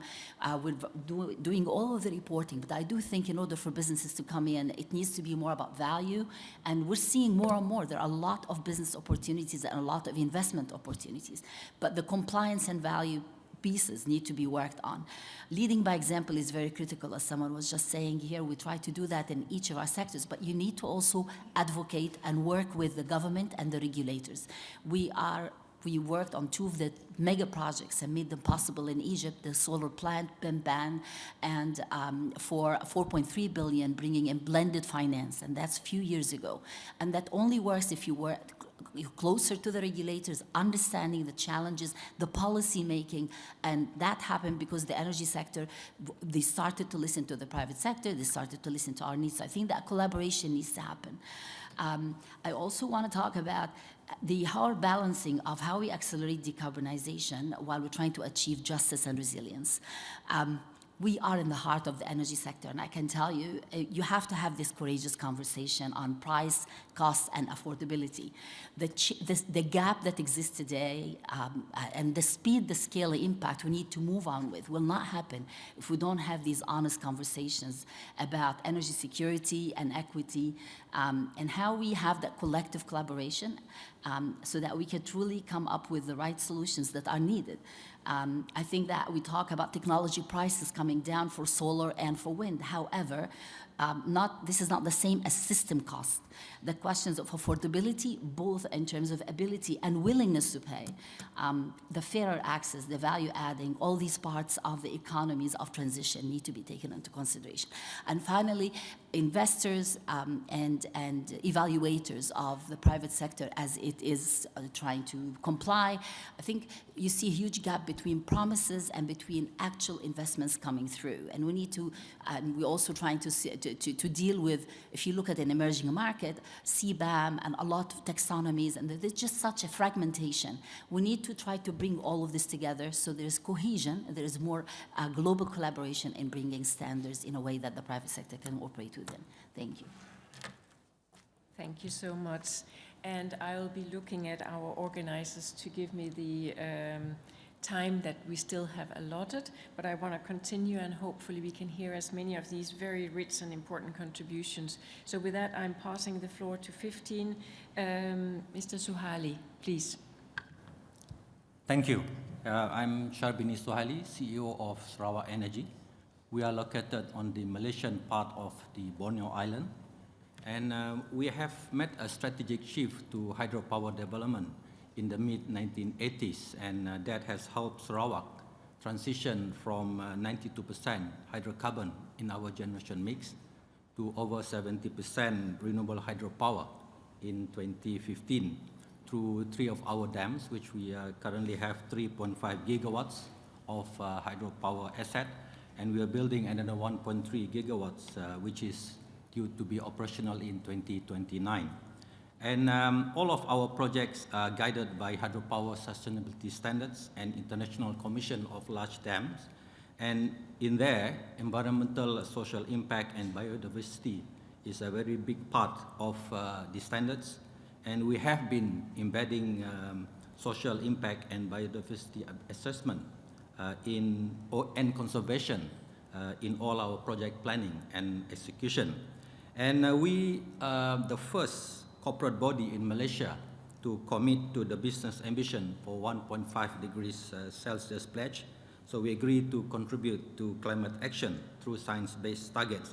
And I'm happy to report that on the 8th of November this year, our near-term science-based targets were officially approved by SBTi, so thank you very much for that.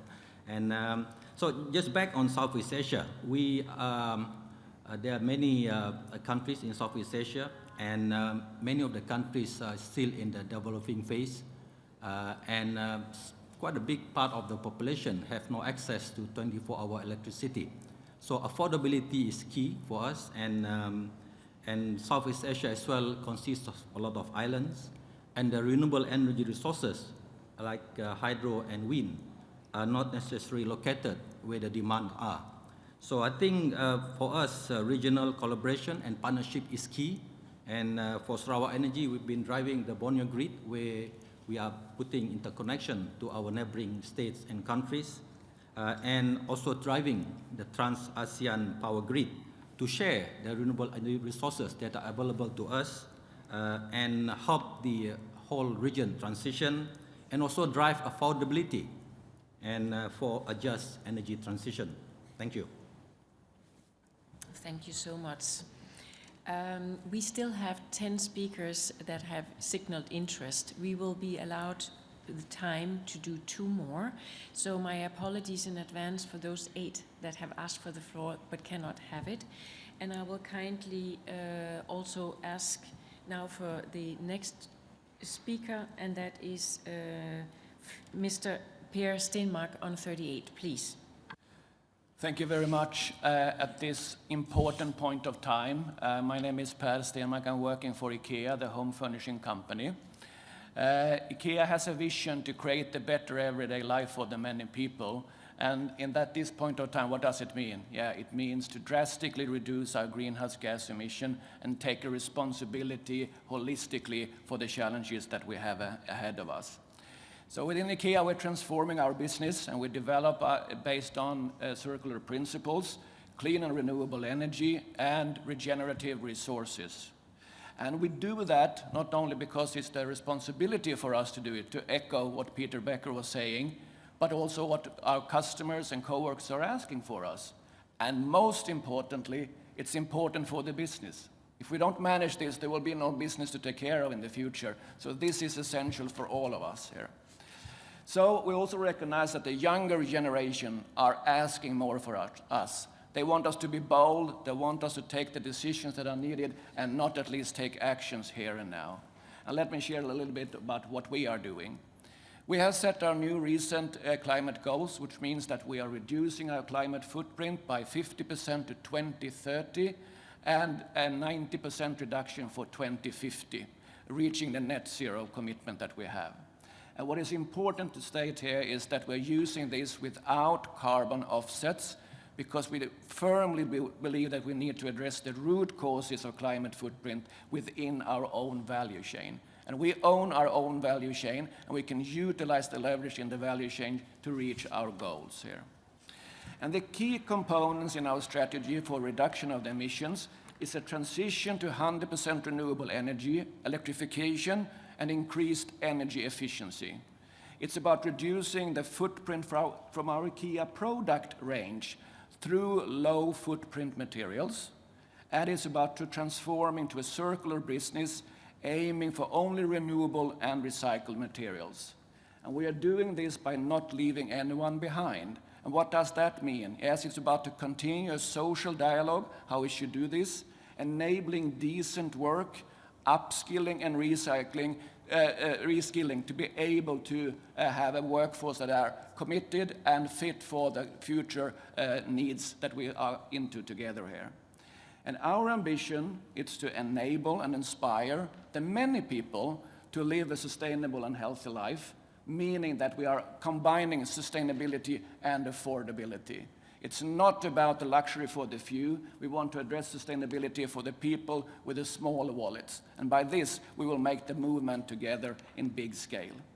And I hope that by sharing these examples here today, we can inspire also other companies to join forces, because we need to do this together. And I'm looking forward to the further discussion here, and we are part of the dialogue and the actions ahead of us. Thank you very much. Thank you.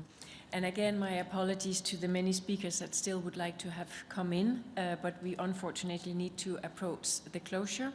And with that, I want to pass the floor to my colleague from the UNEP, Eric Usher, for 2 succinct minutes before we will be passing the floor back to Sander. Eric, please. And that is, sorry, Eric, you are on 48. Thank you. Thank you very much, and conveying my sincere regrets from Inger Anderson that she is unable to join today. Just 2 quick points to make regarding the energy transition. I think we all know about the sometimes challenging social aspects of the changes that are afoot with the transition, and so with this in mind, I was very pleased this morning to join with you, Ree, in jointly launching between UNEP-FI and the ILO the Just Transition Guidance for Banking and Insurance. This report advocates for social safeguards, fair labor standards, and discontinuing activities that might jeopardize human rights in the face of climate change challenges. Second point, I'm delighted that the UN, the Global Compact Think Lab on Nature and Biodiversity has been launched today, and we know that achieving the ambitions of the Paris Agreement depends on success in delivering on the Global Biodiversity Framework and vice versa. So big thanks, and for her leadership, and to colleagues at the UNEP, WCMC, at the Convention on Biological Diversity, and more widely, others for supporting developments of this important Think Lab. Thanks very much. Thank you so much, Eric. And with that, I would absolutely not have any ambition to try to summarize this very rich discussion. On the contrary, I'd want to just simply say, Sander, I think you have not only provided a very perfect but also very needed space for private sector experiences to be shared. And obviously there is a demand for a lot more. And my apologies again to the several speakers that could not come in this part of the dialogue. So many thank you for all the interventions provided. And Sander, the floor is back to you. Thank you, Rhi, and thank you to all of those who've shared the examples of progress, challenges and achievements as is. I mean, I think as we speak, similar to the first session, realizing that whereas there are good examples of good practice in this room, we definitely need a lot more and need to really draw on the power of the collective. We are drawing to a close. We have two last speakers I think who are going to inspire us to further challenge. I'd first like to give the floor to my colleague Danielle Violetti, who's the Senior Director of Programs Coordination from UNFCCC, who will speak about the work that we've been doing and certainly maybe some reflections on COP as it stands from UN climate change. And then Paul Pullman will bring us to a close thereafter. So over to you, Mr. Daniel. Thank you, Sander, and a pleasure to be here to share a few thoughts with you on behalf also of our Executive Secretary, Simon Steele. And it's so nice to have so many key players around the table here and having the possibility of listening a bit to you and sharing some points. COP28 started with a very good opening. We were already achieving one of the milestones, which is the loss and damage funding arrangement and funds, and hundreds of millions of dollars are already flowing to him, being committed to that. So we are quite remaining always cautious, but optimistic if this momentum can continue, and particularly in the delivery of the first global stocktake.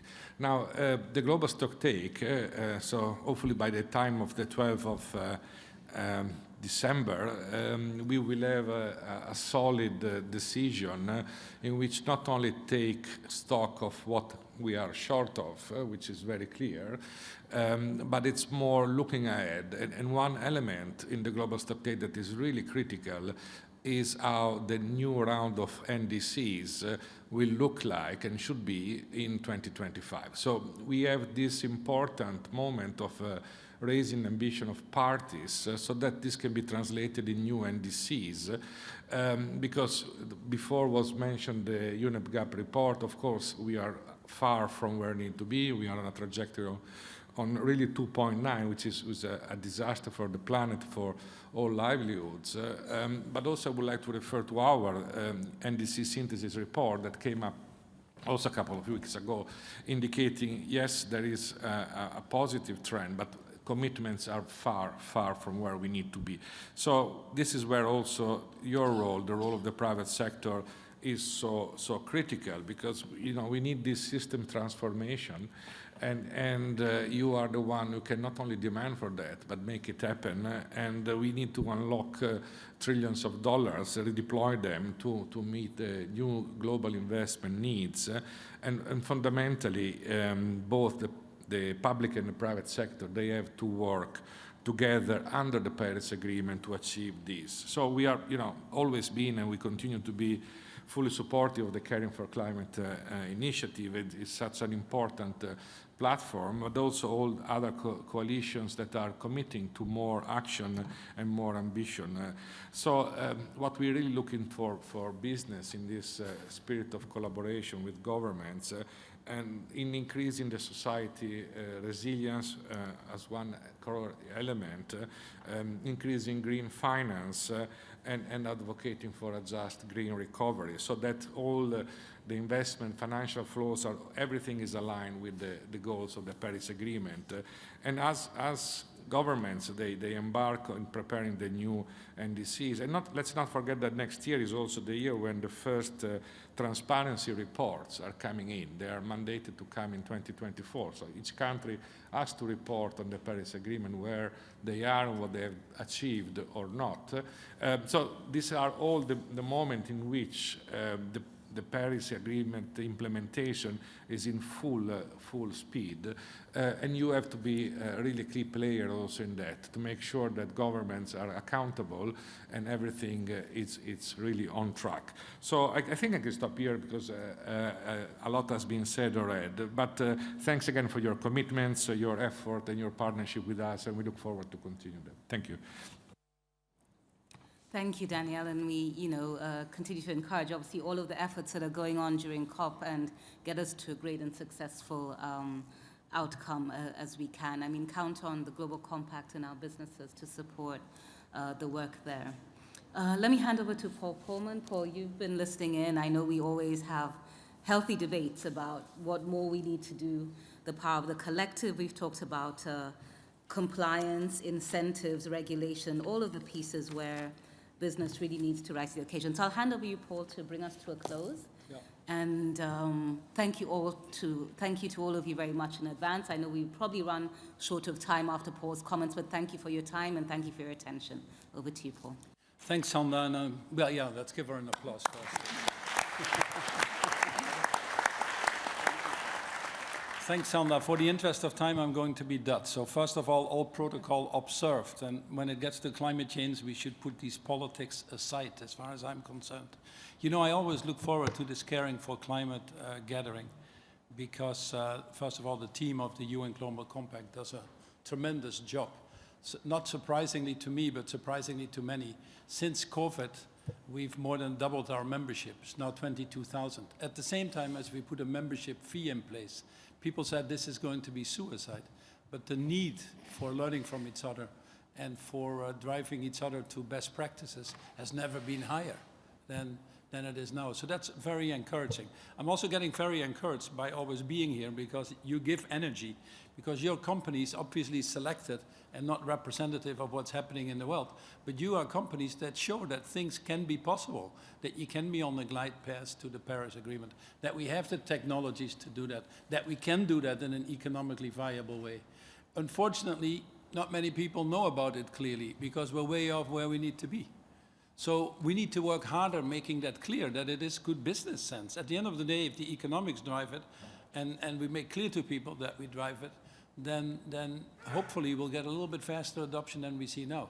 You know, it's not going to be easier moving forward. I just want to be really clear because some people are celebrating all the little agreements that are being signed, and that's fine. You need to celebrate them. But aren't we here to phase out fossil fuel? Isn't that what we're trying to do for 30 years already? So shouldn't we be stayed focused on that? It's nice to have a 30 billion here or 20 million here or 5 companies going together making a big announcement, but where are we where we need to be? So this is a COP, I think, that is quite different from all the other COPs in the world. First of all, you'll have twice as many people here than we've ever seen before, and I think there will be even more. Why are they coming? Many of the people that are here, by the way, I've talked to many of them, spend a month of savings or 2 months or 3 months of savings if you come from the Amazon to be here. Why are they here?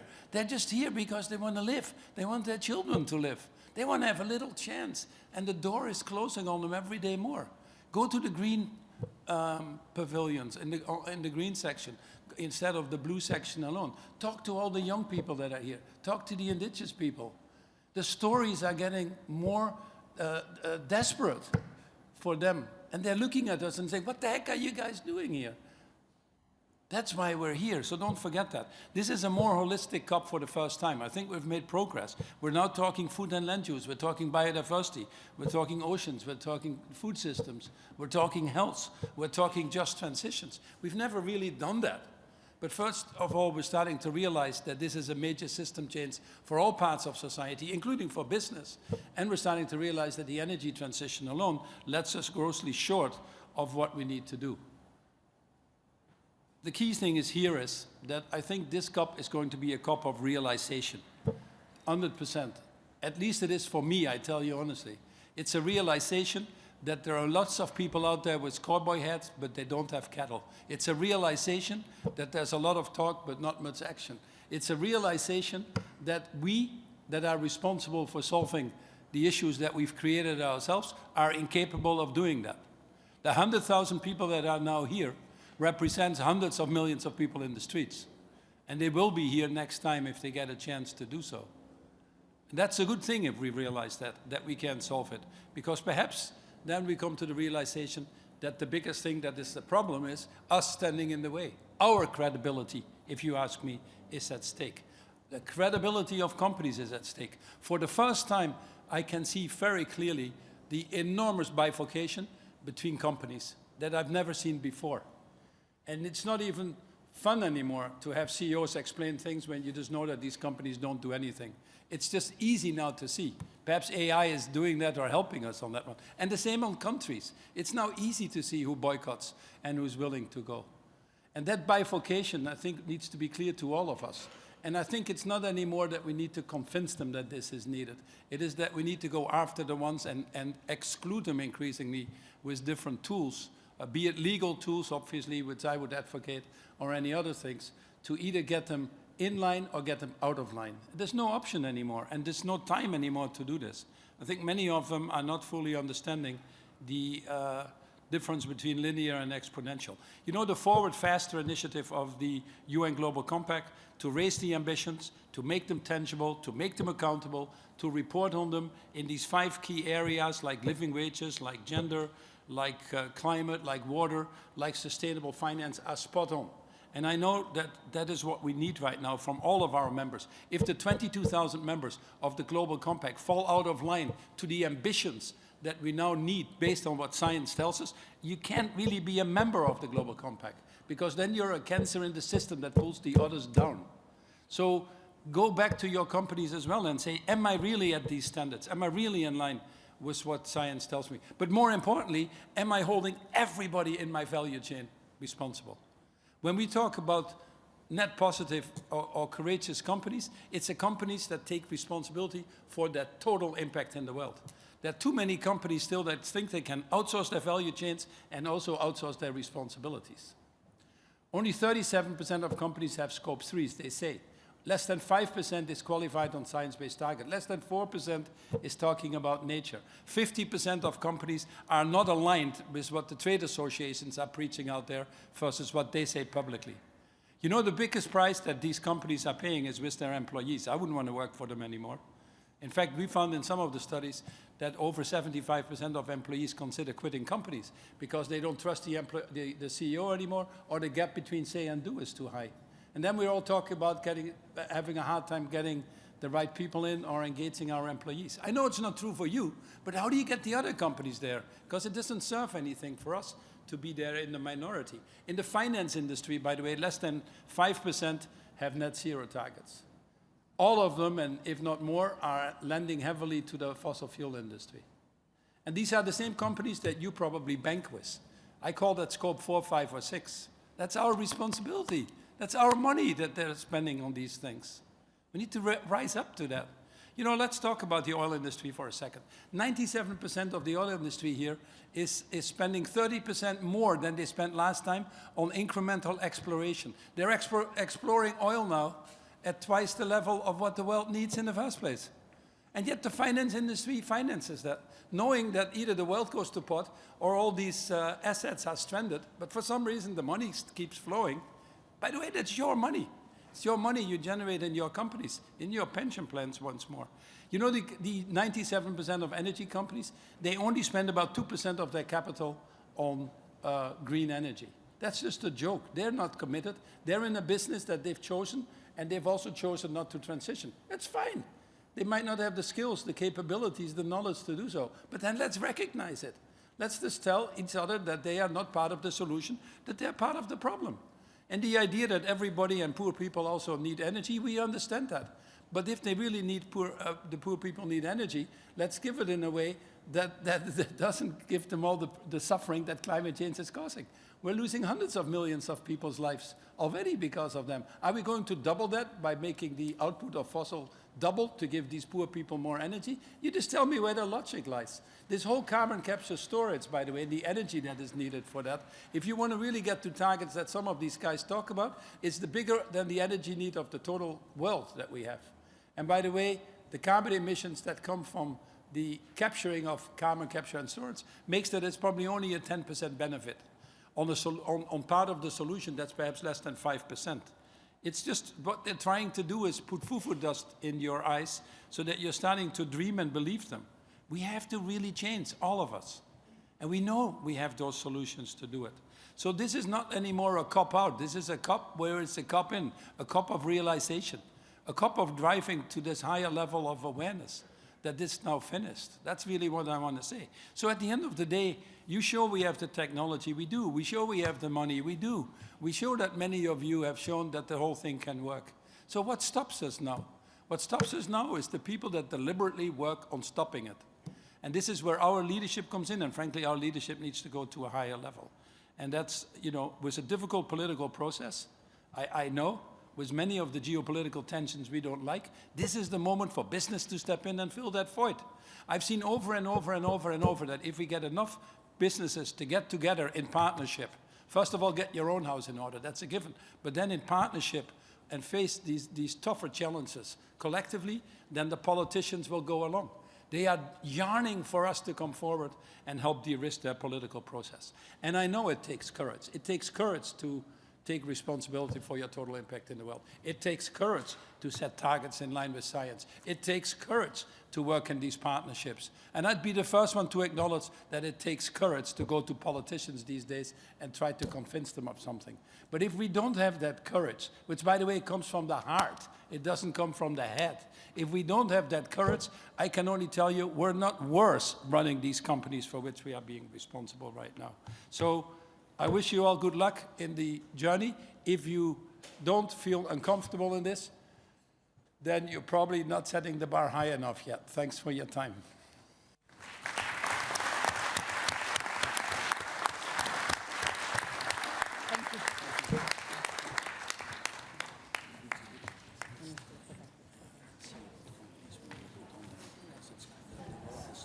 Thank you so much for joining us today at the high-level meeting of Caring for Climate.